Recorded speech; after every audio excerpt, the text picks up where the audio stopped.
Boa tarde a todos. Prazer estar aqui estarmos aqui reunidos, né, nessa tarde, conversando sobre esses temas tão urgentes, importantes, apaixonantes. Então, essa roda de conversa, a gente escolheu 4 pessoas, né, de uma infinidade de pessoas que estão com experiências incríveis, para comporem e trazerem suas experiências aqui, né, e alimentar, e aí depois a gente vai abrir para quem tiver alguma experiência para compartilhar, e mesmo perguntas e tal, tá? Eu não peguei um script de cada um, mas eu vou chamar cada um, falar um pouquinho, vou pedir para cada um se apresentar, cada um vai ter 15 minutos para falar, e aí a gente fecha e depois então abre para vocês, tá bom? Então eu vou chamar a Patrícia Vaz, minha companheira do Mutirão Agroflorestal, agricultora, agrônoma, agricultora em São Lourenço, Soledade, Minas, Sítio Diversitar. Vou chamar o Jorge Ferreira, grande Jorge, agricultor de Paraty, filho do Zé Ferreira, uma lenda na agrofloresta, especialmente no Rio de Janeiro. Vou chamar a Vivian Franco, de São Paulo, que está com um projeto incrível, Horta Social Urbana, vai compartilhar um pouco da experiência dela, especialmente com população de rua. E o Tomás Deleuze, grande parceiro aqui, da CARP, projetos socioambientais. Então, bom, uma mesa aqui bem diversa, mulheres e homens. Vamos lá, que seja bem inspirador. Boa tarde a todo mundo. Muito obrigada pelo convite, né, de estar aqui e de estar trocando com vocês vários sentimentos, informações, pensamentos, né? E, bom, para eu me apresentar? Eu sou Patrícia Vaz, ela já falou bastante. Dizem que eu sou agrônoma, eu não acredito muito não, mas dizem que eu sou.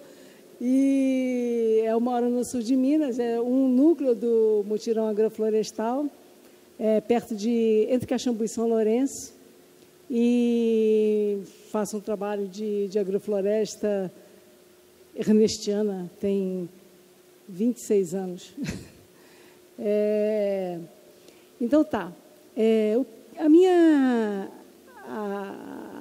O meu ponto aqui hoje seria falar sobre o cunho filosófico e teórico da agrofloresta, né? Pois é. A agrofloresta, ela é, tal como a gente coloca, né, porque sistema agroflorestal tem um monte, né, se você bota eucalipto com feijão, já é dito que é sistema agroflorestal, né, mas não é bem essa agrofloresta com que a gente trabalha, né? A gente trabalha com uma agrofloresta que ela é diversa e ela imita a floresta. Por que imitar a floresta, né? Por que aumentar a vida, né? Aí a gente sai um pouco, pega o telescópio, sai num foguete assim e olha o sistema solar, né? O sistema solar tem o Sol como centro, mais ou menos centro, né? E ele emite muita energia, não é? E o planeta, vários planetas, eles absorvem um pouquinho de energia. A maior parte dos planetas absorve e não consegue reter muito. Agora, o planeta Terra consegue reter. De que forma, né? Através da vida. A vida é uma ferramenta muito inteligente desse nosso planeta de estar absorvendo essa luz do Sol e retendo aqui. A gente é uma pilhazinha de energia. E a forma como a gente faz isso a gente, planeta Terra, né? Através da fotossíntese e da cadeia trófica, que as plantas pegam essa energia do Sol, traz para ela, no corpo dela, e através disso consegue levar através da cadeia trófica, ou seja, o coelho come a planta, a raposa come o coelho, a onça come a raposa, esse tipo de coisa, né? Então, assim, essa energia se mantém no planeta e vai aumentando como? Nos corpos. Eu tenho energia, você tem energia, ela tem energia, vocês, cada um tem energia, né? Tudo tem energia acumulada. Então, como se fosse esse um mote do planeta, né? prendendo a energia no planeta. Energia essa que é liberada pelo Sol. Vocês estão entendendo que é uma coisa aparentemente oposta, mas, na verdade, elas são complementares? Porque essa forma de pegar e de reter, ela é oposta a apenas liberar, né? Então, se a gente for estudar na física, a gente vai estudar a entropia. A entropia é justamente isso, pega um sistema que é o Sol, né, que na verdade tem várias reações químicas acontecendo, mas nessas reações químicas ocorre que existe uma simplificação das substâncias e ocorre uma liberação de energia fortíssima, fortíssima. E com essa energia nós, planeta Terra, nós pegamos essa energia e complexificamos. A vida faz isso, né? A fotossíntese, a gente costuma aprender assim no colégio, né? Ela absorve gás carbônico e libera oxigênio. Não é apenas isso, né? A fotossíntese é uma forma de captação dessa energia e de retenção no sistema vivo, né? E por que eu estou falando tudo isso? Né? Porque são coisas complementares e esta é o fundamento do que hoje está se falando muito, né, que é a sintropia, que é o oposto da entropia. A entropia simplifica, emite energia, e a entropia e a sintropia pega energia e complexifica. Vocês estão entendendo estão se identificando com isso em termos de planeta, de vida? Que a vida, ela pega e vai se complexificando, e vai crescendo. E aonde entra a agrofloresta nessa história toda que eu estou falando aqui?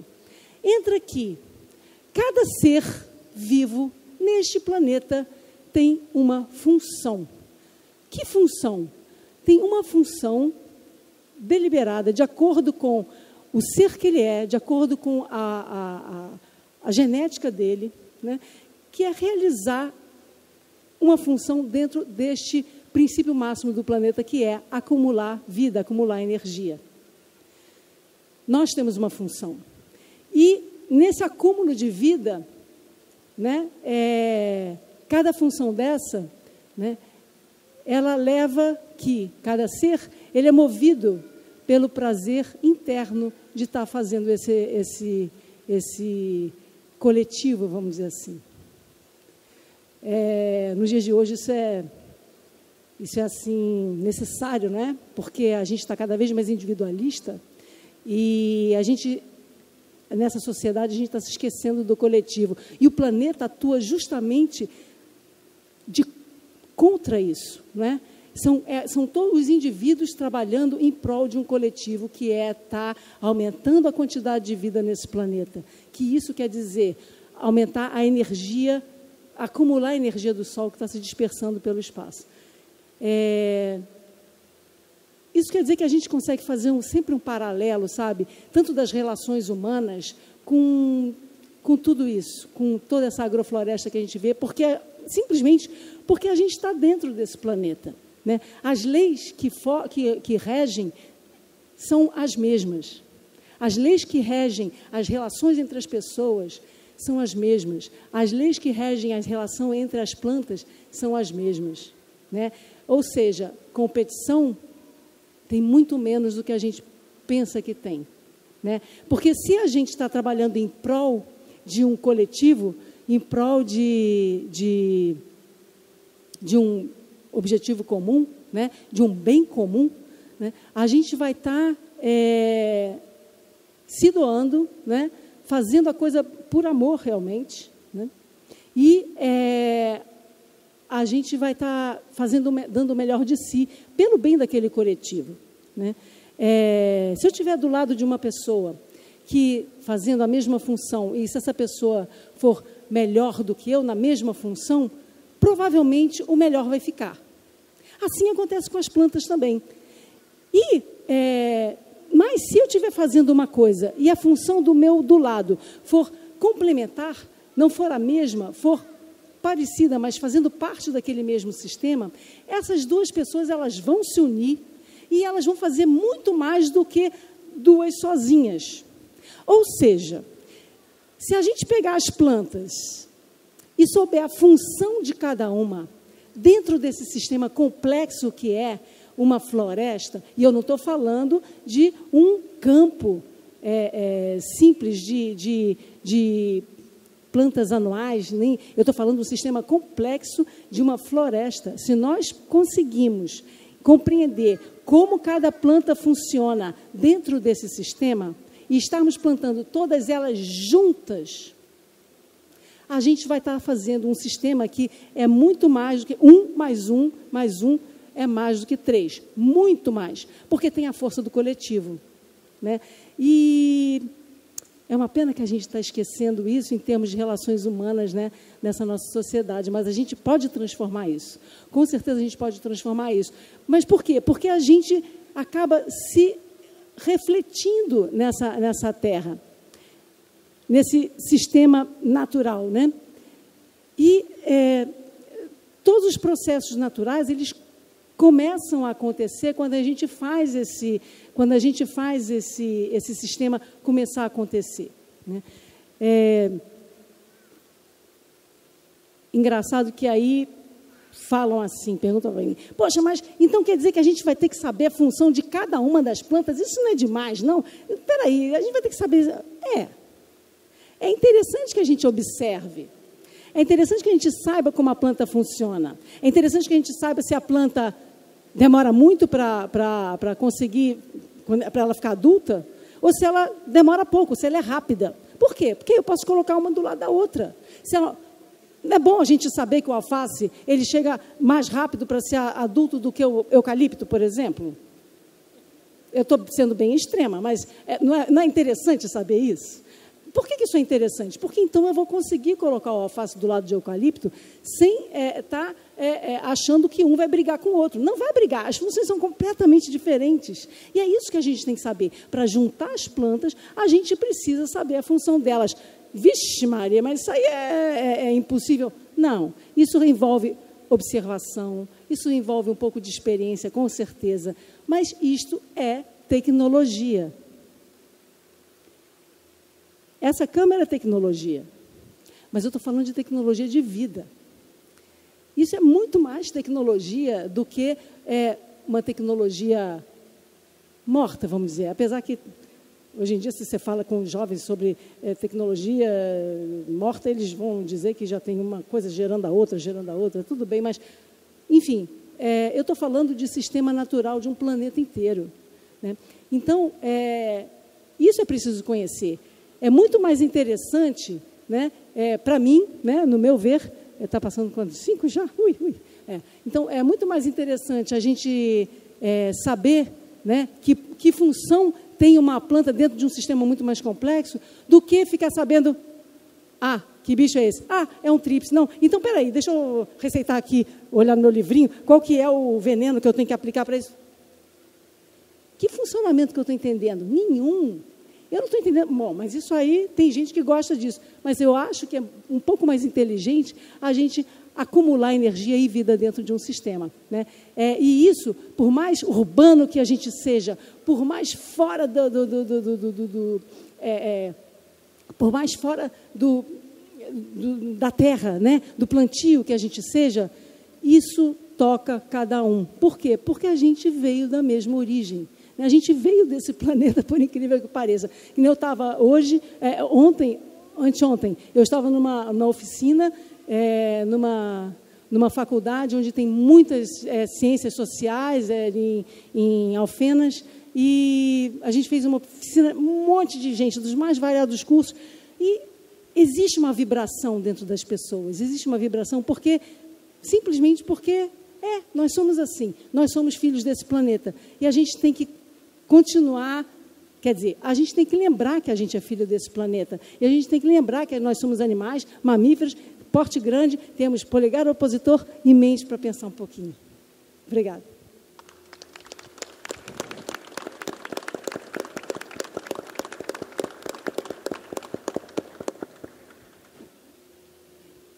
Boa tarde a todos. É um imenso prazer, né, a gente estarmos nessa linda roda, Podia ser mais roda, mais próximo. Eu sou Jorge, eu sou de Paraty. Sou de Paraty, não, eu acho que isso está errado. Na verdade, fui criado em Paraty, no sítio São José, junto com meu pai, trabalhando com agrofloresta durante muitos anos. E a fala da Patrícia, para mim, é muito forte, assim, essa coisa da interação do homem com a floresta e essa busca da compreensão, né, de como isso funciona, como que está ali esse processo natural, sem mesmo ter o nome, né, sem mesmo ter o título. Isso, para mim, é muito, muito forte, porque desde muita criança a gente praticava, eu pratico, né, essa coisa de entender a planta, de conhecer as plantas, conhecer a função delas e os insetos e tudo outro que está em volta desse, né, que forma toda aquela biodiversidade. Desde criança eu sou curioso com isso. Quando eu conheci o tema agrofloresta, que foi em 99, eu ainda muito moleque, eu entendi assim, junto com meu pai, entendi muito que aquilo ali ia trazer umas respostas incríveis para aquilo que pulsa no coração, que é de buscar exatamente a harmonia, né? Que é aquela coisa que eu acho que todos nós que estamos aqui nessa roda estamos nessa busca, já somos esses militantes, por isso nos encontramos nesse tema, que é de como buscar essa harmonia perfeita, onde doamos e recebemos de forma sem agredir, né? E sem mesmo gerar culpas, sem mesmo nos sentirmos culpados daquilo que colhemos. E o tempo vai passando e a gente vai descobrindo que novos nomes surgem ou novas interpretações para esse processo vêm se dando. E mais incrível é que a gente descobre que vários pequenos movimentos visam exatamente um processo de evolução, de compreensão do homem em relação a essa harmonia. Então, eu acho que a gente hoje tem oportunidades incríveis de estarmos discutindo agrofloresta e espiritualidade, aonde tudo visa esse bem-estar de todos os seres que respiram e que inspiram. Então, para mim é muito forte, muito gratificante. Tem vários temas, né, que a gente aborda no nosso dia a dia, e hoje, né, eu gosto muito da coisa de ser mais coletor do que agricultor. Tomei um choque, que eu fui fazer um intercâmbio. Eu viajei para a Europa para fazer um intercâmbio com uma empresa que comercializava plantas, né, selvagem. A ideia de abrir uma empresa no Brasil com esse tema, e o cara falou assim, primeiro, eu sou contra a agricultura. E eu sempre filho de agricultor, sempre agricultando, querendo levar a agrofloresta para a Inglaterra. O cara fala que era contra a agricultura. E aí, quando eu perguntei para ele a fundo o que significava, ele me explicou isso. Ele falou, cara, quando a gente deseja muito uma coisa, a gente esquece o que existe. E aí, para mim, foi muito forte, porque realmente é isso, né? A gente precisa muito agradecer tudo que temos, conhecer tudo que existe ao nosso entorno, valorizar ao máximo isso, e daí, então, a harmonia é muito mais provável acontecer de forma real e sólida a partir disso. E então, hoje eu me dedico muito mais a identificar as plantas que existem no meu entorno, que eu acho que o planeta é uma grande agrofloresta, ou pode ser uma grande... Enfim, podemos dar diversos nomes para isso. Mas o que eu sinto é que temos tudo ao nosso entorno, porém falta muita compreensão, sensibilidade e confiança, acima de tudo. Sempre estamos precisando de que alguém prove que aquilo é aquilo, bom para isso e bom para aquilo. Então, mas é incrível quando a gente se doa ao experimento, né? E a agrofloresta é esse grande avanço que a gente tem aí nesses alguns anos, do homem estar buscando a fundo compreender tudo, né? Assim, não compreender tudo, mas interagir bem com o que existe. Então, acho que é magnífico, e cada dia eu sou muito otimista. Eu acho que a gente está num avanço muito grande, porém a gente tem toda essa crise política que está maluca, loucura, vergonha para o país, mas no fundo eu acho que a gente precisa de atritos, conflitos para evoluir, né? As placas, quando se separaram, criaram 2 continentes, foi avanço, né? Quando se separou a África do continente. Então isso é atrito. Esses atritos sociais, atritos outros, é para que a gente pare e pense um pouco mais no que a gente está fazendo. E estamos fazendo isso, eu acredito, né? Muitos pequenos movimentos que se conectam em todos os momentos, nada é separado, né? Não existe esse ou aquele, né? É esse e aquele, um plano horizontal, a gente está muito conectados a diversos, né? A tecnologia é muito bem-vinda, todas as linhas de reflexões, elas auxiliam para caramba nesse crescimento que vejamos que precisamos fazer o mais rápido possível, e jovens em todas as idades, enfim, jovem eu acho que é de compreensão, né, mente e tal, mas eu digo porque, como eu tenho 35 anos, eu falo, esse movimento jovem de buscar compreender ao máximo isso, para que a gente crie novas sociedades que refletem muito mais nos seus impactos, é uma coisa muito importante, né? Para que tenhamos oxigênio no futuro, água pura no futuro, é isso, militamos por isso, né? E por isso estamos todos juntos aqui, eu acho que isso é muito lindo, muitos desses devem estar acontecendo, e a busca é essa, a evolução espiritual, eu acredito, a parte espiritual presente desse momento é muito incrível, sem linhas, nós não precisamos refletir numa religião, mas isso que pulsa no coração é a espiritualidade, a energia, essa troca, é uma coisa palpável, né, existe, é muito forte, então, muito oxigênio, muita paz. Então é isso, acredito muito nisso, para mim é um imenso prazer estarmos aqui, ter aqui tantos rostos conhecidos de militantes, amigos queridos, que buscam mesmo dispersar ao máximo essa compreensão, né? Desde que seja para quem tem 29 hectares de terra, para quem tem um vaso simplesmente na sua casa, onde ele se conecta ao manjericão consociado com a ora pro nobis, e dali ele tira grandes pizzas maravilhosas, e pode preparar uma bela muqueca, né? Com tudo isso. Então, é muito lindo, né? Porque não existe um momento, lugar para as coisas. Depende muito do seu coração, da sua dedicação e atenção e compreensão. Acho que é isso. Lutamos por isso, juntos. Gratidão.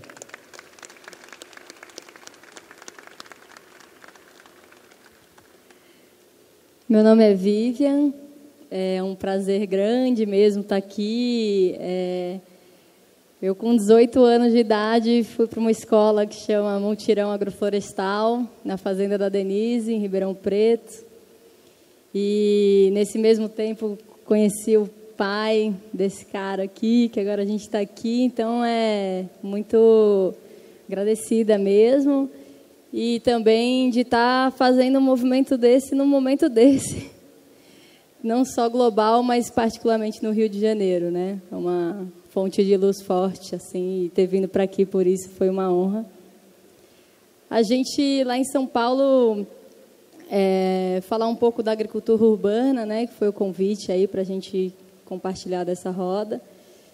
E o movimento urbano de São Paulo tem mais ou menos uns 22 anos, assim, que vem se fortalecendo. Ele é muito diferente do Rio. Tive a oportunidade de ficar um pouquinho aí os 4 últimos anos da minha vida mais presente no Rio de Janeiro e senti um pouco das feiras daqui, né? Principalmente as feiras agroecológicas. Em São Paulo a gente não tem esse movimento agroecológico nas feiras, nas ruas ainda. A gente tem mais ou menos umas 57 hortas urbanas, né, dispersas naquela complexidade que é a cidade de São Paulo. E essas hortas urbanas, elas são trabalhadas por pessoas de todas as classes sociais. Existem hortas que são em bairros mais nobres e muitas hortas urbanas de agricultores urbanos. Essas pessoas da agricultura urbana em São Paulo, muitas estão naquela origem que vieram do norte, né, do nordeste do país, que foram para São Paulo em busca de serviço. E instaladas ali nos bairros mais periféricos de São Paulo, em suas comunidades ali, com certeza sempre tem um pé de fruta, sempre tem um tempero, sempre tem um remédio. Isso é presente, né, aqui também, e acredito que em toda casa que tem agricultores e agricultoras presentes, né? E aí, nesse caminho de trazer a cidade e o campo para se discutir sobre alimento, né, e bem-estar, né, a agroecologia ela toma um espaço muito importante nesse sentido. E nesse movimento agroecológico nacional e latino-americano, principalmente, a fome é algo que não pode existir, né? Isso é inaceitável, né? As pessoas passarem fome, isso né? Isso, né? Num vasinho, com 2 plantas que você disse, isso tem um teor de proteína que é absurdo. E para se discutir produção de alimento, para a gente também, na prática, um pouco, com muita troca com muitos agricultores, né? O bom é quando, né, agricultores e agricultoras vêm também falar. Também tenho minha roça, mas não nasci, né, da roça. Mas discutir produção de alimento, você precisa ser muito presente nesse contato com essa paisagem, para que você consiga ter abundância e para que você consiga ter diversidade. E, nesse sentido, a agrofloresta é o sistema de maior capacidade para encontrar esse caminho e fazer um contraponto com um modelo hegemônico do capital do agronegócio, que, em vários países, isso nem entra mais. Comer comida com veneno é algo que nem cachorro come mais, em alguns países da Europa. Então, a gente, né, brasileiras, né, em São Paulo, para a gente fazer uma transição agroecológica na cidade de São Paulo, com um olhar de pessoas e comida, a gente embarcou num projeto que chama Horta Social Urbana, que tem um olhar de trabalhar em articulação com essas hortas, mas que tem um público específico, que é a população de situação de rua, em abrigos, em centro de acolhimento. E aí o projeto foi aprovado pelo Fundo do Banco do Brasil, que foi esse edital que aconteceu, que acredito que muitos devem ter tentado. E ele tem uma duração de 18 meses, a princípio. E por que população de situação de rua, né? E em centro de acolhimento? Primeiro porque entender cada espécie de planta no seu organismo vivo, seja no campo ou na cidade. O ser humano, ele faz parte desse lugar, e as pessoas de situação de rua fazem parte. Quando a gente sair daqui, a gente vai de novo encontrar com todo mundo lá fora. E sair da zona de risco, de fechar ou abrir o vidro quando alguém vai entrar ali perto no semáforo, também é uma situação na qual a gente tem que entender. E quem é essa pessoa? Que, para nós, muitos vieram fruto de uma reforma agrária que não aconteceu também aqui no nosso país. E, por isso, as áreas, né, o processo, ele vem numa triagem feita por psicólogas, né, que vão nos centros de acolhimento, que são os equipamentos do município, e a pessoa faz um caminho de dizer: eu quero trabalhar numa horta social urbana. E aí, nisso, você já tem um filtro, porque a drogadição, ela é muito alta com a população que mora na rua. E essas pessoas que estão com a possibilidade de fazer essa roça na cidade, elas já estão em centro de acolhimento dormindo internamente. Ou seja, a drogadição, ela existe, mas ela é menor. Uma pessoa, também, quem sabe, o ano que vem, venham elas falar aqui, né? Porque a gente falar delas também é muito pouco, né? Mas eu posso trocar algumas trocas que a gente tem tido, que as pessoas falam para a gente que mesmo o trabalho, que é uma política daquele governo, né, do governo golpista, né, do projeto aí do Dória atualmente, que é o Emprego Novo. Esse projeto, em um dos centros de acolhimento no centro, ele contratou 3.000 pessoas. Ficou 1%. E o que aconteceu com os 99%? A maioria deles encontram no salário que recebem a porta de entrada da drogadição de novo. Ou seja, aquilo que resolveria também resolve uma outra coisa. Ele usa o salário para usar a pedra, principalmente. O crack, ele é maior do que o álcool hoje, apesar do álcool ser bem mais complicado.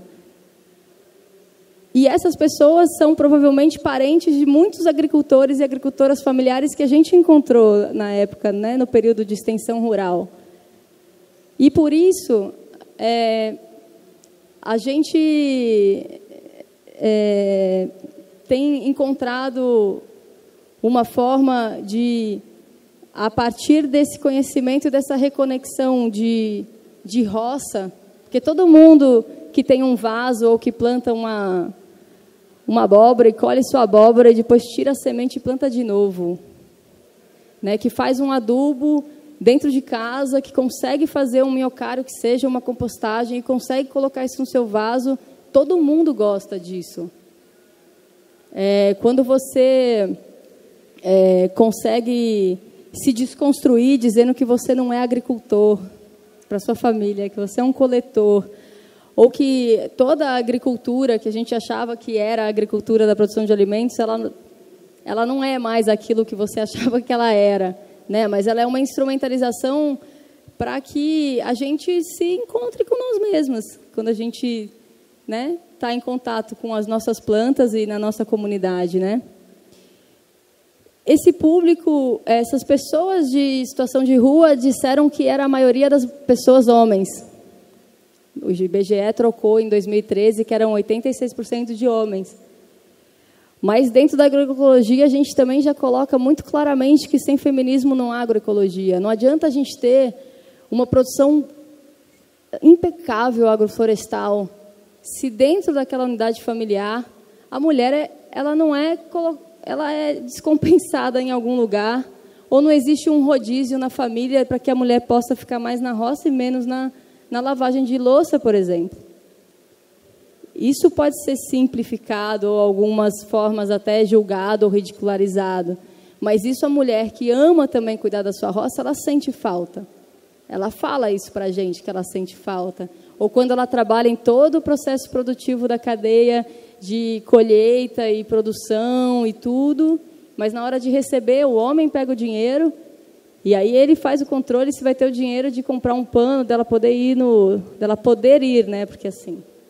Então, isso também é uma coisa que precisa ser repensado em nossas casas, em nós mesmos, se fizer sentido para cada um que está dentro do seu universo, nesse cosmos que a Paty colocou. E aí, a gente colocou, a gente foi desafiadas, né, para que pelas trans mulheres de centro de acolhida para fazer parte desse projeto, né? Então são desafios que a gente está encontrando. Esse caminho é um caminho longo, né? As práticas dessa atividade ela vai começar em janeiro do ano que vem. A gente está mais na triagem, que para a gente é muito mais importante do que a própria roça em si. E a gente, assim como a agrofloresta faz com a gente, como esses debates todos que a agroecologia nos proporciona realmente de ruptura de algo que não está coerente, que a gente possa também, com essas pessoas, estabelecer um contato e que possa ser um caminho para que essas pessoas encontrem o potencial que ela tem dentro de si mesma. Então, agradeço mais uma vez e vamos que vamos.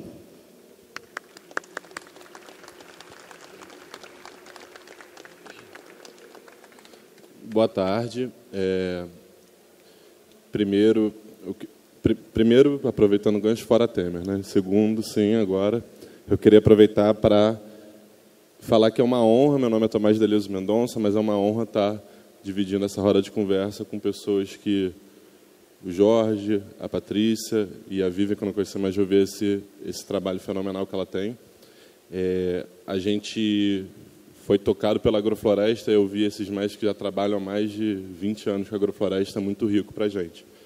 Mas eu sou da CARP, Projetos Socioambientais, sou geógrafo, professor, gosto de falar que sou agricultor, também coletor, né? Então entra nessa pira aí, mas a gente sou, hoje em dia, muito mais agricultor urbano do que agricultor do campo. Todo mundo sabe que a cidade está no campo, o campo está na cidade, né? Não tem uma fronteira clara, mas o nosso foco de trabalho, o meu foco de trabalho dentro da CARP, hoje em dia se dá muito na cidade, apesar de ser uma transição, uma hora lá, uma hora aqui. A gente começou em 2011, mas a gente foi tocado pela agrofloresta antes, né? Em 2009, um amigo nosso chamado Miguel, que hoje em dia é o nosso anjo da guarda, já não está mais nesse plano. Ele compartilhou um curso que ia acontecer na Bahia de um cara chamado Ernest Goethe. E aí a galera começou a se movimentar. Uns, na verdade, foram para a Bahia para aproveitar a Bahia, né? Porque eu estava lá na Bahia, então já que tem um curso, eu vou para o curso, faço 4 dias e sigo para as praias da Bahia.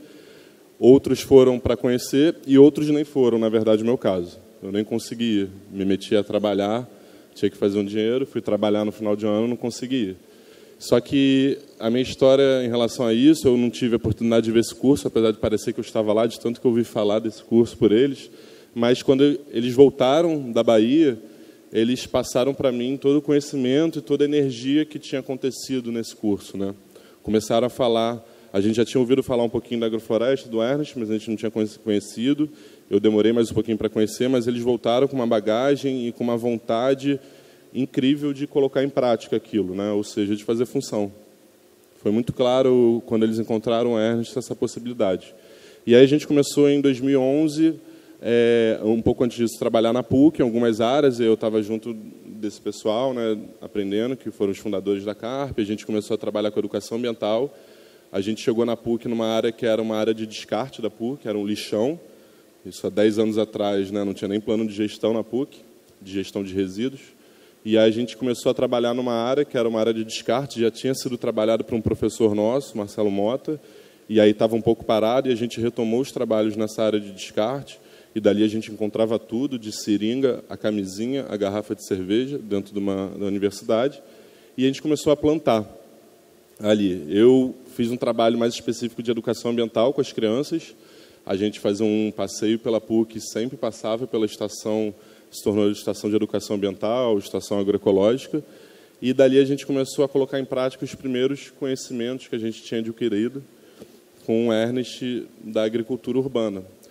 Imaginar que a gente poderia, mesmo sabendo que o Ernest era um agricultor, estava sempre no campo, era produtor de cacau, né, e a gente tinha tido, nesse curso o pessoal conheceu o João, também estava começando a entrar na produção focado mais na produção, a gente sabia que mesmo assim a gente podia chegar na cidade e aplicar isso. É óbvio que na cidade a gente começava a entender, lá em 2011, que a gente não ia conseguir fazer floresta em todos os lugares, principalmente num vaso, né? A gente não vai conseguir fazer uma floresta como a floresta é rica num vaso. Mas a gente pode chegar perto disso. A gente pode olhar para os conceitos e para os valores e para as dinâmicas, assim como a Patrícia falou, a gente pode olhar para a natureza e imitar ela. E aí é muito legal de perceber que quando a gente olha para a natureza e imita ela, a gente se percebe natureza. Porque nós somos parte dessa natureza. O Ernest, a gente aprendeu muito com ele essa questão de animal. Nós somos animais de grande porte, né? Como a Patrícia, mamíferos, polegares opositores, ou seja, as nossas mãos são uma das ferramentas mais incríveis que a gente tem para complexificar, né? Para ajudar esse sistema a trabalhar nesse foco de energia, de complexificação da energia. E a gente começou a perceber isso e começou a trabalhar na cidade. A gente resolveu criar uma empresa. A CARP não trabalha só com agricultura. Hoje a gente está falando de agricultura, de troca, de cooperação, mas a gente também trabalha com educação e com gestão de resíduos, coleta seletiva, compostagem. Mas a gente começou a perceber que a gente poderia aplicar e a gente resolveu criar a CARP. A gente não fez nenhum estudo, né? Quando você vai criar uma empresa, você bota na internet, ou o Sebrae te ajuda, ele te manda fazer estudos, né? Que às vezes são muito importantes de fato, mas a gente arriscou. A gente foi, vamos embora, vamos fazer. A gente sabe que as pessoas vão precisar de alimentos com qualidade, de alimentos e se tornarem mais saudáveis na cidade. A gente entendia isso enquanto geógrafos, a gente estudou muito isso, e a gente sabia que isso era uma necessidade mesmo sem testar.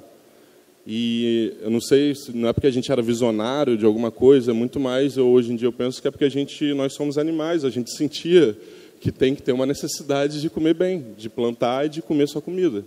E foi isso que a gente fez. Além de a gente plantar os nossos próprios vasos, naquela época a gente plantava em vasos, rolava um pouco de frustração, né, de estar só plantando ali no vasinho, mas a gente plantava em vasos, consórcio, sucessão, cobertura do solo, faz ninho dentro do vaso, faz o bercinho dentro do vaso. Eu não planto em cova, eu planto em ninho. E aí a gente começou e foi vendo, foi percebendo que isso era um fato, que as pessoas sim precisavam disso, né? Então a gente começou em 2011, estamos em 2017, passamos dos 5 anos, isso é uma vitória para qualquer empresa que está começando. E a gente começou a trazer isso para o meio urbano também. Enquanto a gente também estava indo para o campo, fazer os plantios, trabalhar com o pessoal, dar cursos, fazer cursos, a gente também estava sempre trazendo para a cidade. A gente entende que os valores que a gente aprendeu na agrofloresta, trabalhar com prazer interno, fazer sua função, entender que o sistema é um sistema de cooperação, né? Essa competição fria que a gente vê, só o ser humano que criou essa competição. A gente trouxe isso para a base da nossa empresa, da nossa organização. A gente demorou um pouco para falar empresa com tranquilidade. Hoje em dia a gente fala que nós somos uma empresa com tranquilidade, porque a base filosófica dessa empresa vem daí, né? Se não fosse o nosso grande mestre, o Ernest Scher, talvez eu não teria nem percebido os mestres que eu tive na faculdade, que também teve um outro grande mestre, que é o João Rua, que trabalha com paisagem, trabalha com transformação da paisagem, e ele representou muito para a gente perceber o espaço a partir da sua particularidade, a partir do animal com sua específica função, né? E quando a gente encontrou com o Ernest, tudo ficou muito mais claro. E a gente trouxe esses conceitos para a cidade, não só para formar a nossa empresa, mas também para botar nos nossos projetos, para fazer aplicação disso no meio social, né? A gente tem que criar sistemas de cooperação. Então, não é à toa que nas cidades a gente tenta cada vez mais criar espaços colaborativos, espaços de encontro. Para mim, hoje, na verdade, é um prazer imenso estar nessa roda aqui na Fundição Progresso, que é um espaço de encontro absurdo. Eu passei minha adolescência aqui, nunca esperava estar falando aqui, hoje eu estou falando aqui. E isso é muito rico. Isso é você possibilitar resgatar o sentido de cooperação, o sentido de natureza, o sentido natural que a gente tem enquanto animal que vive num sistema que é inteligente por si só. Nós fazemos parte disso, nós também somos inteligentes, né? E os outros animais também, não é à toa que vários animais são dispersores excelentes, muito melhores do que os seres humanos. Dispersores de semente, plantam muito mais do que os seres humanos. Então, quando a gente percebeu isso, foi uma grande virada, e deu uma grande tranquilidade, uma certeza de caminho, de foco. A gente vai andar nesse caminho. Eu não sei onde a gente vai parar, eu não quero olhar muito para amanhã, nem olhar para trás, eu quero viver o presente, né? O amanhã se faz hoje, mas sem saber direito para onde a gente ia, a gente tinha certeza que era para fazer isso. Desde então, a gente começou a plantar, e aí a gente vem com vários trabalhos de hortas em casas, de pessoas que só pediram ajuda, de hortas comunitárias. A gente tem um prazer imenso de estar fazendo o projeto ali nos Arcos da Lapa, o Mutirão Olho d'Água, no qual a gente fica tentando resgatar uma área onde tinha uma lagoa, né, a Lagoa do Boqueirão, e aí começou a ter um olho d'água minando, ainda resquício disso, a gente vai lá para resgatar. Então, a gente vem fazendo esses trabalhos, e o mais interessante ao longo desses anos é perceber que, na cidade, isso é muito mais urgente. Mais uma vez, a gente sabe, logicamente, que o campo está dentro da cidade. A gente se alimenta, basicamente, da agricultura familiar, que não é dentro da cidade que é feita. Mas a gente percebe que, na cidade, isso é muito urgente. O nível de desconexão das pessoas na cidade é extremo, né? Quando a gente vê e pergunta para uma criança, para uma turma de criança, de onde vem o nosso alimento, e a maioria das respostas, eu não digo todas, mas a maioria das respostas é do supermercado, isso é um primeiro passo. Se eu perguntasse para vocês, talvez muitos falariam isso de primeira. Onde vocês obtêm o alimento? De onde vem esse alimento? Vem do supermercado. E isso não é possível, a gente viver numa lógica assim. Então, a gente, na agricultura, na cidade, a gente tenta ao máximo resgatar essa conexão, né? A Carp tem como propósito transformar os espaços em busca de sustentabilidade. Quando a gente fala sustentabilidade no plural, não foi um erro, não, foi de propósito. Cada espaço é um espaço, cada ecossistema é um ecossistema. Um ecossistema composto por várias partes. Essas partes estão unidas, formando um sistema. Em cada local do mundo, isso vai se dar de um jeito diferente. Então, eu não posso pensar em trabalhar com um modelo único, com uma receita de bolo. Por isso que eu falei, quando a gente aprendeu com o Ernest, a gente não trouxe para cá o consórcio, o plantio exatamente igual do que ele fez. Eu não pensei em fazer isso, mas eu pensei em trazer a base filosófica que estava por trás disso. A base filosófica da sintropia. Eu, junto com os outros carpianos. E aí a gente começou, então, a fazer esse trabalho na cidade e tentar trazer essa reconexão das pessoas na cidade, né? Então, às vezes, a maioria de vocês, a gente ainda muito, foi legal do que eles falaram da gente estar sempre buscando reconhecer. Se a gente for andar aqui na Lapa, a gente não vai reconhecer 1/10 das árvores plantadas. Eu, um pouco mais, e tenho o maior prazer de ajudar as pessoas mais experientes. Tem pessoas, né, que Aqui tem uma especialista, ela tem um dom de nome científico, que é um absurdo, assim, de nome científico de tudo, mas a gente não reconhece. A gente vai na rua e a gente não reconhece, nós todos somos míopes. A gente não reconhece o nosso próximo, o nosso semelhante. A Ana Primavera fala muito isso, né? Eu estava falando isso hoje no mutirão lá de manhã. A gente pode olhar para o nível de degradação social a partir do nível de degradação do solo. Solo degradado, planta degradada, animal degradado. O ser humano é um animal de grande porte. A nossa sociedade na cidade se torna muito mais degradada a partir também, se a gente conseguir olhar para a degradação do solo. Do solo que eu ainda vejo, tirando o solo que eu nem vejo mais. Tirando as áreas impermeabilizadas só de concreto, que foi o que o pessoal se deparou. Eu não estava no mutirão ano passado que meu filho estava nascendo, mas a galera se deparou com esse cenário de ter que usar picareta, trator, para quebrar. Não tinha como a gente vir com enxadão. E aí a gente consegue, ainda na cidade, quando a gente olha o nível de violência urbana extrema que existe, a gente consegue... A Ana Primavera mostra como a gente consegue associar isso. E a Ana Primavera é uma grande mestre também da permacultura, vale a pena vocês botarem os textos, procurar os textos dela na internet. Uma senhora super fofinha, conhecimentos absurdos, e ela vem mostrando como a violência social nas cidades pode estar ligada também à degradação do solo. Porque se o solo está ligado à degradação social, a violência que surge a partir de atritos que são transformados em desigualdades vai influenciar numa violência extrema.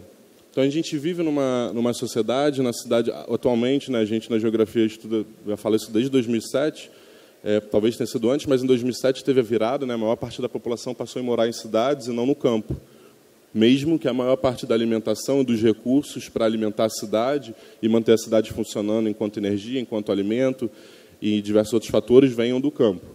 Mas isso é algo extremo, porque se na cidade a maior parte da população está na cidade, a gente tem que entender que a gente tem um polo de diversidade muito grande reunido em conjunto. Nós somos semelhantes, mas não tem ninguém igual ao outro nessa sala, ninguém.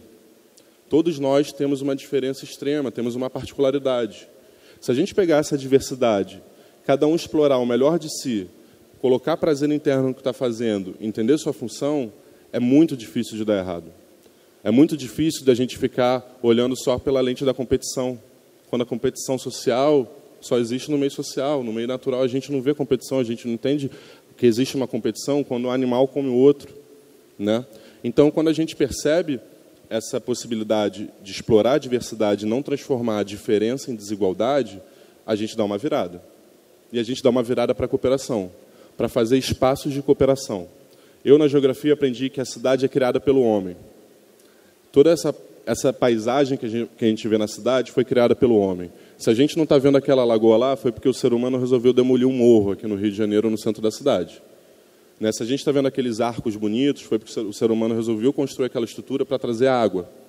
E aquela estrutura permaneceu como uma rugosidade, ficou uma rugosidade do passado, com uma nova função e está lá, deixando o espaço bonito. A cidade é criada socialmente, assim como o campo também tem suas criações sociais. E quando a gente pensa que a cidade é criada socialmente, a gente pensa que a pobreza é criada, que a fome é criada. A fome só existe porque tem má distribuição, não é falta de comida. A pobreza só existe porque tem má distribuição de renda, não é falta de riqueza, de dinheiro, não é. E não estou falando de nivelação por baixo, estou falando de nivelação pela abundância. A gente vive num sistema de abundância. O nosso sistema, ele é muito rico, ele é muito abundante.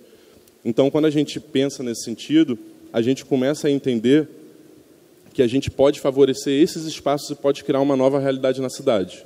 Uma realidade onde a gente se reconheça enquanto animal, e animal de grande porte, onde eu vou fazer minha função através do plantio. Se eu vou fazer minha função através do plantio, eu tenho que ter prazer interno para isso e plantar o que eu tenho fome de comer. E isso vem sendo o nosso trabalho ao longo desses anos, favorecer espaços de cooperação, favorecer espaços de resistência contra esse sistema que a gente vê, né, um sistema de exploração, um sistema de exclusão. E se a gente olhar para o lado, dimensão da agricultura, um sistema onde eu não posso nem plantar uma bananeira dentro da cidade, porque ela vai ser olhada com estranheza. Eu tenho que fazer um jardinzinho só de flores. Então, eu não me reconheço enquanto animal, eu não me reconheço enquanto planta, enquanto espécie semelhante àquela natureza. Eu sou feito por mineral, esse mineral vem da terra. Eu sou feito por água, essa água vem da terra. Por isso que a Mana Primavera faz essa ligação.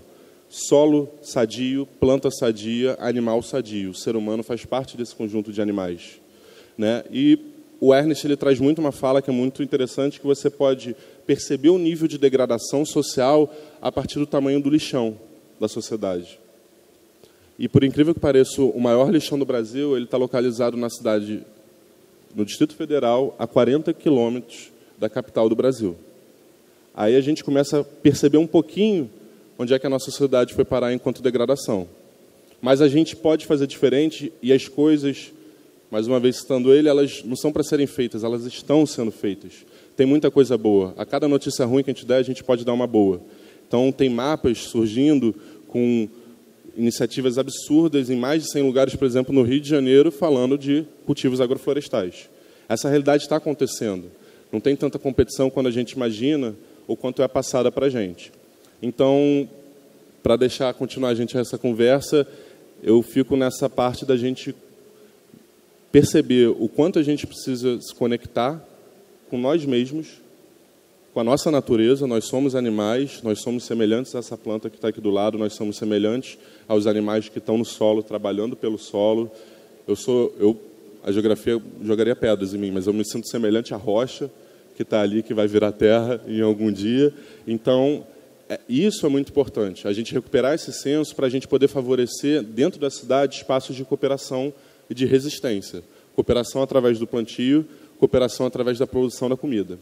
Nós somos o que plantamos, todo mundo ouve muito falar disso, então nós somos o que comemos. E temos que ser cada vez mais isso. A gente tem que plantar aonde for e aonde nós formos.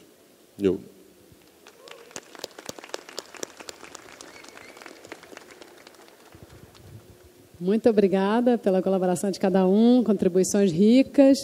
Queria agora abrir aqui para tanto perguntas como se alguém quiser registrar, comentar alguma experiência que esteja vivenciando. Este é um momento. Aí eu só vou pedir assim alguma brevidade, mas assim, pessoal ser sintético para a gente poder fluir. Boa tarde, meu nome é Tereza, sou do Instituto Maniva e a minha pergunta é para o Jorge. Adorei todos, muito obrigada pela palavra de vocês, acho que é um alento para todo mundo que está aqui. Jorge, você foi convidado através da gastronomia para fazer esse seu estágio na Inglaterra, né, com o Miles, não é isso?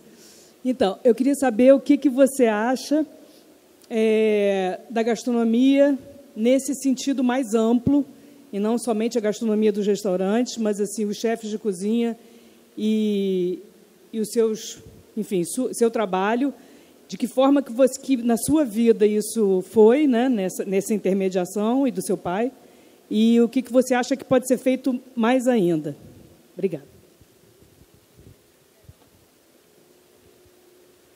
Prazer imenso, hein?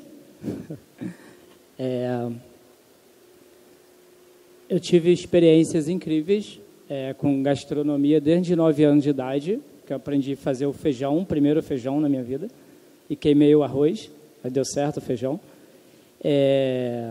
Então, a minha viagem para a Inglaterra foi patrocinada pelo Alex Atala, pelo Instituto Atá, e eu conheci o Miles na Rio Mais 20, que ele veio falar para o governo brasileiro a possibilidade que a gente tem aqui de aproveitar nossos recursos de 35 mil espécies que a gente desconhece.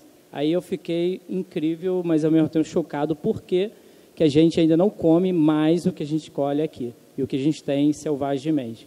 Eu fiquei muito afim de ir para lá, fazer esse intercâmbio, mas eu não tinha condições, então quando eu conheci o Alex numa expedição em busca de ingredientes da Mata Atlântica, em São Paulo, ele falou, financiei sua viagem, então vamos. E eu não aprendi o inglês, mas eu fui assim mesmo, porque eu conquistei fiz contato e consegui um tradutor lá. E como eu fui criado no meio da floresta, sempre me identifiquei muito com a mata e com todos os sabores que existem ali. E eu quebrei muito cedo a história do medo, então não tinha medo de degustar nada, experimentar nada. E era muito além do que estava nas barreiras ou nos quintais da minha família, dos meus amigos. Eu queria saber tudo que tinha dentro da mata fechada. Então, sempre gostei de escalar o pé de jatobá para pegar na árvore. E eu queria linkar isso sempre à gastronomia, porque como um bom consumidor, um bom comedor, queria comer tudo que eu via de plantas, queria entender como isso na gastronomia. E hoje, então, eu vejo que todo esse conhecimento pode virar gastronomia para todo mundo, sabe? E o que eu acho mais bacana de uns trabalhos como o do Instituto Maniva, né, e de outros espaços, é trazer exatamente receitas que são simples com coisas que são desperdiçadas. Eu acho que esse link é uma coisa maravilhosa, porque todos nós temos acesso a comidas, quase que as mesmas, porém não sabemos aproveitar tanto quanto algumas pessoas sabem. Né? Por exemplo, eu estou vendendo camponata de casca de banana verde. Algumas pessoas devem ter experimentado. Todo mundo sabe o que é banana. Todo mundo come uma banana madura. Poucos sabem que a banana pode se comer o palmito, que da banana se come o coração, que a banana se come ela verde, e que você come a biomassa e come a casca, que você faz lasanha. Então, a gastronomia ela tem a possibilidade de trazer uma leitura que é alucinante, eu acho, sabe? Porque você tem acesso à taioba, mas a gente, às vezes, faço taioba refogada e cansei, não quero mais comer refogada. Beleza, faz outra receita, faz um enroladinho. E a gastronomia tem essa linguagem, né? E as pessoas mais humildes, que são esses chefes de cozinha maravilhosos que a gente está tendo agora a oportunidade de se encontrar, né? Em várias discussões, como na agricultura urbana, em movimentos, que eles também querem estar junto, vai acrescentar pra caramba essa separação que houve. Quem pode pagar, vai no restaurante, quem não pode, come feijão e arroz o tempo inteiro. Mas não é isso. Todo mundo tem acesso a um pé de taioba. E da taioba você pode fazer um charuto, pode fazer, enfim, infinidade de bolinhos incríveis. Do talo da taioba faz um risoto, sabe? E aí quem trabalha com a gastronomia é como o cara que trabalha com a agrofloresta. Ele pode te dizer alguns mecanismos mais avançados, algumas técnicas mais avançadas de manipular uma coisa que é simples pra cacete, que está na frente de todo mundo, só que às vezes a gente não sabe o que fazer. Então, é mais ou menos isso que eu queria dizer. Eu acho que eu não vou direto à pergunta, mas eu vou a um conceito que eu acho muito bacana, que é isso, é tudo muito simples. Tudo muito simples. Só que precisamos enxergar isso, sabe? E a diferença muito grande é o ver e o enxergar de tudo. Então, ver a gastronomia como uma mega ferramenta, como disse o nosso amigo, que a maior rede social do mundo não é Facebook, não é Instagram, não é nada disso. É a gastronomia, a comida. Não a gastronomia em si como termo, mas é o alimento, né? Então, se a gente tem essa forma de apresentar isso de forma bem simples, vai acabar com essa história de que tem fome, que isso é caô. A fome é falta de conhecimento e sensibilidade entre muitas pessoas. E aí é má distribuição e má outras coisas que envolvem. Tá? Me empolguei, eu acho que eu falei demais, mas tudo bem. Mais alguém?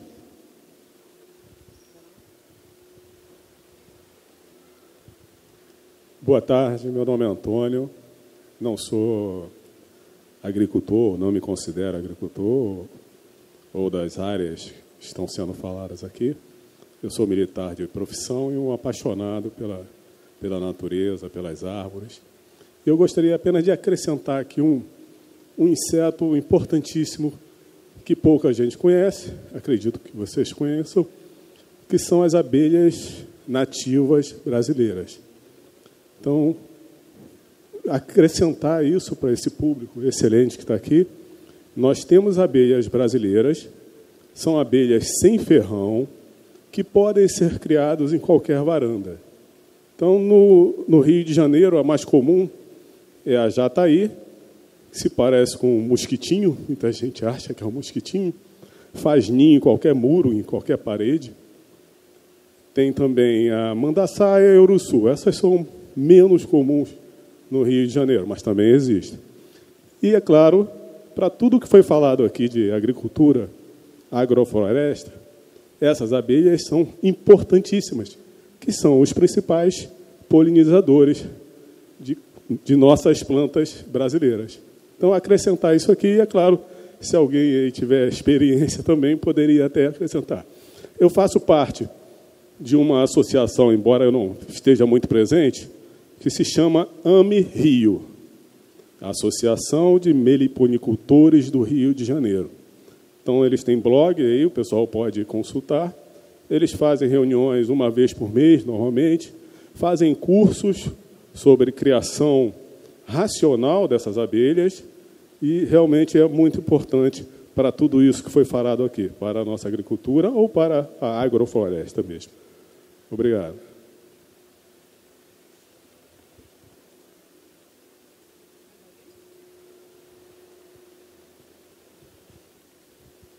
Boa tarde, gente. Meu nome é Fernanda, eu sou bióloga. O Tomás deu uma mencionada ali no meu mapa e eu queria fazer também uma contribuição aqui. Meu trabalho de mestrado é levantando experiências com sistemas agroflorestais e pensando muito em restauração. É uma coisa que eu não sei se todo mundo tem ideia, mas que tem compromissos de restauração em larga escala, em nível global, em nível brasileiro, né? O Brasil tem um compromisso de restaurar 12 milhões de hectares, né, no âmbito da COP.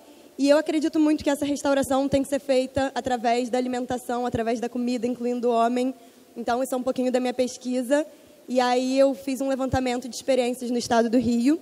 É um prazer estar com todo mundo aqui. Eu falei com a Denise que eu gostei muito do texto dela, o texto da Patrícia também, experiência de Jorge, todo mundo aqui. São muito inspiradores e é bom. Fico feliz de estar trazendo um retorno. Meu mapa está ali do lado de fora, ali no vidro daquela lojinha que tem ali antes de virar para a feira. E tem várias experiências, com certeza não tem todas, mas tem mais de 100 experiências no estado do Rio. E ano passado, no encontro aqui, eu conheci muitas pessoas e entrevistei muitas delas. Então, estão convidados para ver ali e também botar mais pontos no mapa, porque eu sei que isso é um trabalho contínuo. E é basicamente isso. E um comentário em relação às abelhas que você falou. Os sistemas agroflorestais são também um ótimo habitat para elas, muitas vivem naturalmente e podem ser também construídos pensando em pastos apícolas, né? Tem experiências no Rio de Janeiro disso, de agroflorestas pensadas para abelhas, e acho que isso é muito importante, ser pensado tudo junto, né? Foi muito falado aqui da interação de tudo e a criação de abelhas é muito importante, principalmente que a gente está perdendo muitas abelhas. Então, além de ser uma coisa de criação, né, e de geração de renda, pode ser também mais uma contribuição aí para complexificar esse sistema. E é isso. Obrigada.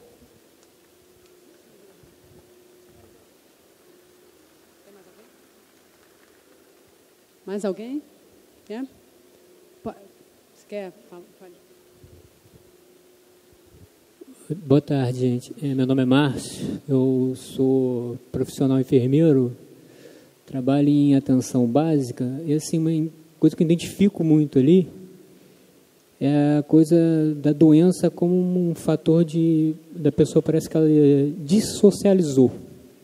Então, eu fiquei prestando muita atenção na tua fala, nessa questão do manejo do solo, da transformação do solo como um fator de integração social. Então, assim, eu estou só aqui, dando essa palavrinha, para quem tiver proximidade, por exemplo, de postos de saúde, atenção básica, é uma área dentro da sociedade muito carente de boa vontade.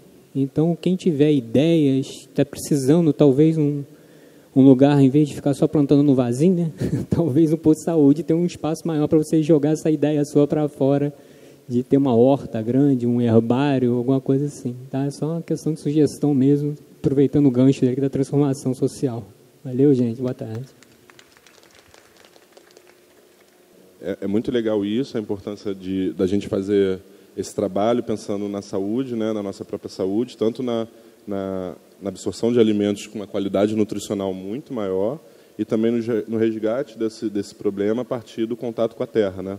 Então, hoje em dia, esse ano, a gente começou um projeto junto com o Moleque Mateiro, com um trabalho de hortas em clínicas de reabilitação, né, e o retorno é extremo, assim, de você... Não sou eu que estou fazendo esse trabalho pela CARP lá, né, mas você chegar um dia, pegar e são adolescentes, são jovens, com esse problema de drogadição muito forte, muitas vezes acentuado por um olhar um pouco alarmante, ou que não precisava também ter tanto esse problema, mas o retorno é extremo, de uma semana para outra, né, jovens com uma depressão muito grande já estarem sorrindo, e a gente faz dinâmicas deles escreverem, desenharem, e isso é expresso nesses desenhos.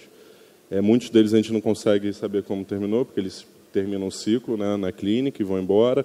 Outros se retiram mesmo, porque não queriam mais ficar, mas para muitos deles, eles aproveitam muito bem isso, né? E isso é muito importante, né? A Ana Primavera, ela mostra como, por exemplo, se você tem um solo com deficiência de zinco, eu não sei exatamente os elementos que vão orientar cada doença, mas ela cita exemplos, né? Um pode orientar a depressão, o outro pode orientar pessoas que tenham com uma violência um pouco mais acentuada só pela absorção de elementos químicos, né, em elevação. E essa questão da abelha, eu acho muito legal falar sobre isso, porque o ser humano moderno, achando que é mais inteligente que todo mundo nesse planeta, que todos os outros seres, ele resolveu, considerando que as abelhas estão morrendo, querer fazer abelhas de robô, né? E isso é a maior loucura que o ser humano viveu nos últimos tempos. Você sintetizar, tornar ao máximo o espaço sintético, o espaço artificial. As abelhas estão morrendo? Tá, a gente pode criar um robozinho que faz a mesma função da abelha. Pô, tá brincando comigo, né? Pessoa dessa, a gente merece conversar porque tem que dialogar, mas a vontade que dá é ficar quieto, puxar essa pessoa, levar para a terra, plantar, ela ver o trabalho das abelhas, e aí depois a gente conversa, né? Então, acho que eu amo mel, né? Eu sou um consumidor de mel muito grande, não como carne, mas não sou vegano, como mel, e eu acho isso excelente, é um ponto muito importante se lembrar para a gente não entrar na armadilha de, a partir de um problema social que foi criado, criar uma solução ou uma saída mais artificial ainda, que no futuro vai gerar mais problema ainda, ao invés de se reconectar a partir da sua própria natureza. Então, acho que isso é bem legal de focar.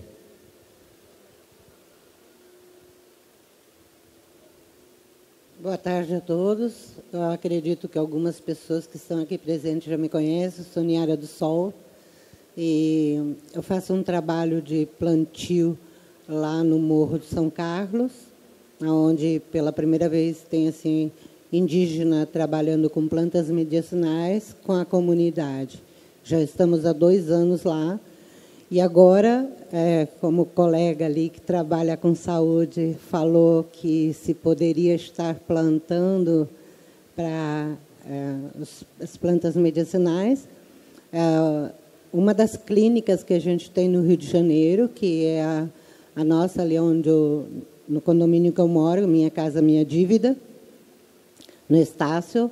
E aí a nossa clínica, a gente está já há 3 meses montando uma horta de plantas medicinais e que as médicas já estão utilizando para receitar para as pessoas dormir, erva de São João, capim-limão. Então, eu acho que essa é uma coisa que é bastante importante, né? E aí agora a gente vai plantar a moringa, porque a moringa também ajuda a combater anemias e uma série de coisas. E a semente da moringa, ela limpa a água. Uma semente limpa 500 litros de água. Então, a gente já está fazendo esse trabalho e esperando que mais pessoas queiram estar ali também fazendo o trabalho, né?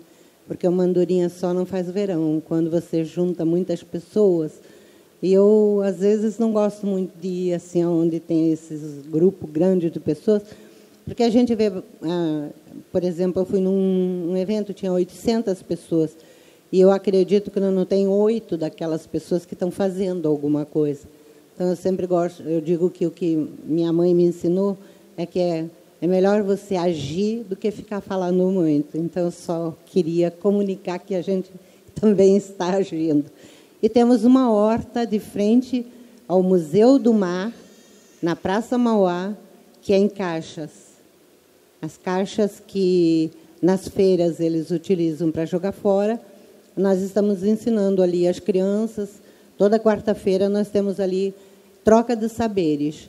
A pessoa vai e acaba levando alguma coisa para casa, ensina o que sabe e aprende o que não sabe. Obrigada.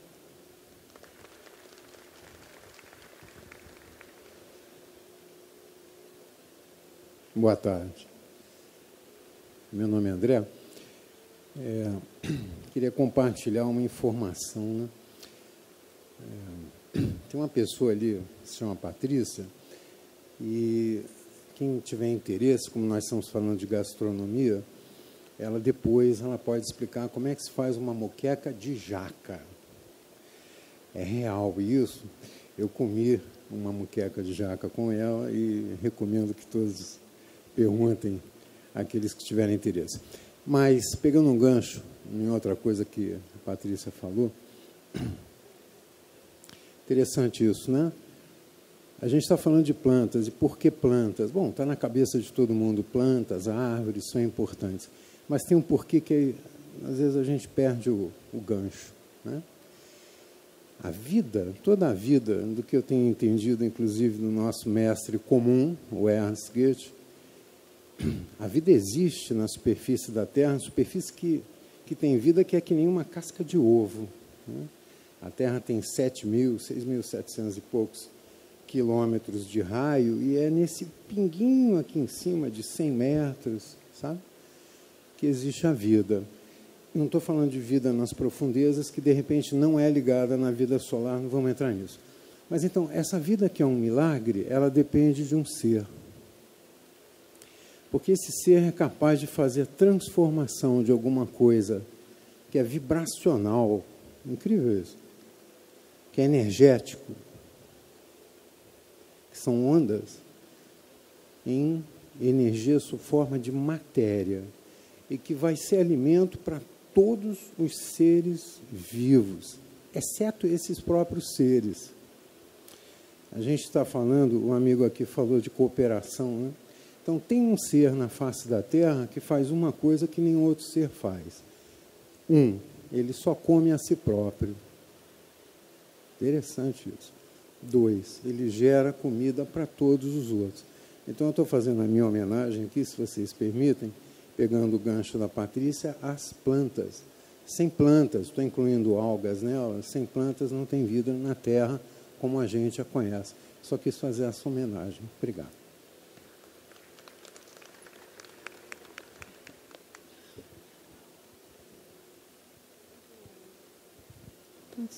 Vou ficar de pé, porque eu sou muito alta, né, gente? Eu tenho que ficar de pé.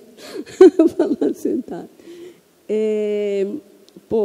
Queria parabenizar aqui esses vários companheiros queridos, né, dessa mesa, e agradecer a oportunidade de estar mais uma vez aqui nesse espaço de discussão e nessa roda de conversa. Meu nome é Generosa, às vezes sou generosa, às vezes não sou tão generosa assim, e às vezes a minha fala, às vezes também não é tão generosa, né? Às vezes é aquilo que a gente gostaria de ouvir, né? E assim, eu sou de uma cooperativa que presta assistência técnica aqui no Rio de Janeiro, né? Exclusivamente para a agricultura familiar e a transição para a agroecologia, e faço parte do Conselho Nacional de Agroecologia e Produção Orgânica. Aqui tem vários companheiros que estão aqui também, que são desse mesmo conselho. Mas a agroecologia, ela tem uma preocupação com a segurança alimentar. O que a gente está comendo, né? Como que a gente está se alimentando? E aí eu fiquei pensando em programas importantes que esse país está perdendo, né? Que está, aos poucos, sendo colocado de lado, como um programa que é o programa de alimentação escolar. O que os nossos filhos estão comendo? Porque não basta, né, comprar a agricultura do agricultor, mas de que agricultor, o que esse agricultor está produzindo, como ele está produzindo. E as prefeituras não estão querendo cumprir uma lei importante que vai mexer com o cérebro dos nossos filhos, porque se eles continuarem consumindo alimentos que as prefeituras compram de qualquer jeito, nos ceasas, de qualquer forma, e passando para as escolas, né, vai estar contaminando o futuro das nossas crianças, o futuro das merendeiras, o futuro de todo mundo que está lidando com a alimentação escolar. O programa, o PAA, que é o programa também que ajuda, né, de aquisição de alimentos, que faz com que esses agricultores agroecológicos coloquem produtos na mesa das creches, coloquem produto nos asilos, coloquem produto em vários lugares, também estão sendo cortado a verba por esse governo, né? Que aí eu concordo com ele, é fora Temer mesmo, mas não é só fora Temer, é fora toda aquela coja que está lá, né? Tomando conta desse governo e tirando os nossos direitos. Né? Quem ainda tem uma casa, minha dívida, levanta a mão para o céu, porque quem não teve, eu tive uma tia que ficou tentando a vida inteira e nunca conseguiu. Quando o programa chegou, ela morreu. Né? Minha tia Paulina.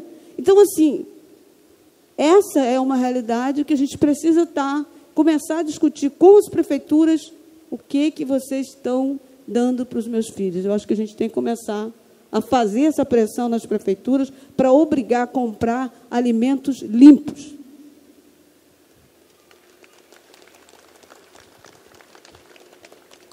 Pessoal, acho que eu vou encerrando esta mesa. Primeiro, agradecendo novamente demais as colaborações, agradecendo demais a participação, acho que agradecendo assim essa conjuntura, né, que nos coloca juntos numa tarde de domingo, refletindo sobre esses temas tão importantes. E, assim, realmente muito feliz por criar essa oportunidade de gerar esse espaço de trocas, né? Trocas valiosas, outros projetos sendo apresentados. A ideia de uma roda de conversa é bem essa, da gente trazer também outras experiências que a gente não conhece para colocar aqui, e espero que esse espaço aqui seja bem frequente para a gente continuar se encontrando. Bom, então, agradecendo demais, eu acho que super rico, iria muito longe isso aqui, né? Mas a gente vai agora, então, é o seguinte, a gente vai dar 10 minutos, e aí eu vou fazer não um pedido, nem um marketing, mas é uma cutucada. A gente trouxe uma feira maravilhosa, vários produtores agroecológicos que vieram de vários lugares, né? Alguns artesanatos, alguns de produtos, e realmente a ideia da gente realmente entrar no circuito e entrar na economia solidária. Né? Eu estou aqui, pô, não estou sem grana, mas, puxa, R$5 que eu compro um negocinho, a agricultora vai ficar tão feliz, vai ser tão diferente para ela. Comprar R$5, eu faço isso na feira.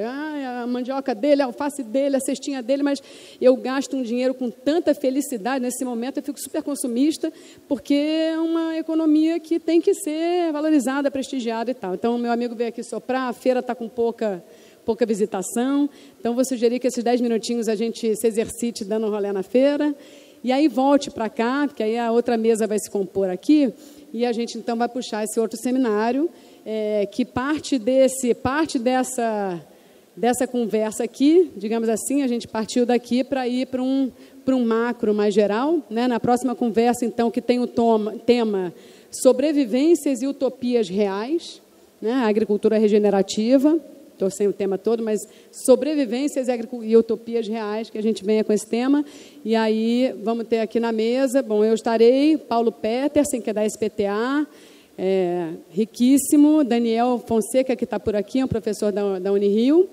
aqui, o Ailton Krenak, um querido indígena de Minas Gerais, e o Sérgio Besserman, do Jardim Botânico aqui do Rio de Janeiro. Tá bom? Então, 10 minutinhos, agradecendo a todos, em 10 minutos, então, a gente volta.